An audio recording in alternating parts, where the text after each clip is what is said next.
ದಿನದ ಪ್ರಮುಖ ಸುದ್ದಿಗಳ ನ್ಯೂಸ್ ಬುಲೆಟಿನ್ಗೆ ಸ್ವಾಗತ. ನಾನು ಸಂಗೀತ ರಂಗನಾಥ್.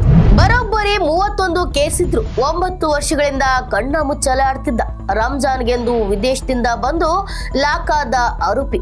ಆಂಧ್ರಪ್ರದೇಶದಲ್ಲಿ ಕಾರ್ಯಾಚರಣೆ ನಡೆಸಿರುವ ಮಂಗಳೂರು ಸಿಸಿಬಿ ಪೊಲೀಸರು ರೌಡಿ ಶೀಟರ್ ಸಫಾನ್ ಹುಸೇನ್ ಅನ್ನು ಬಂಧಿಸಿದ್ದಾರೆ. 26 ತಿಂಗಳ ಹಿಂಬಾವಕಿಗೆ ಸರ್ಕಾರದ ಭರವಸೆಗೂ ಮಣಿಯದ ಸಾರಿಗೆ ನೌಕರರು ಇಂದು ಬೆಂಗಳೂರು ಚಲೋ ಬಸ್ ಸೇವೆಯಲ್ಲಿ ವ್ಯತ್ಯಯ.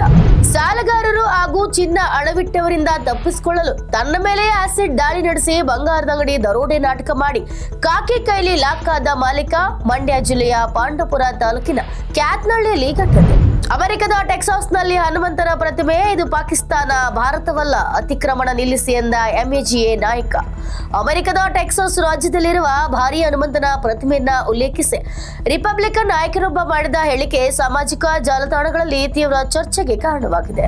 ಭಾರತೀಯ ನೌಕಾಪಡೆ ರಹಸ್ಯ ಸೋರಿಕೆ, ಪಾಕಿಸ್ತಾನಕ್ಕೆ ಮಾಹಿತಿ ರವಾನಿಸುತ್ತಿದ್ದ ದೇಶದ್ರೋಹಿ ಉಡುಪಿಯಲ್ಲಿ ಅರೆಸ್ಟ್. ಇದಾಗಿತ್ತು ಈ ದಿನದ ಪ್ರಮುಖ ಸುದ್ದಿಗಳ ನ್ಯೂಸ್ ಬುಲೆಟಿನ್. ನಿರಂತರ ಸುದ್ದಿಗಳಿಗಾಗಿ ನೋಡ್ತಾ ಇರಿ ನ್ಯೂಸ್ ಪಲ್ಸ್. ಇದು ಅಸಲಿ ಸುದ್ದಿ, ನಿಖರ ವರದಿ.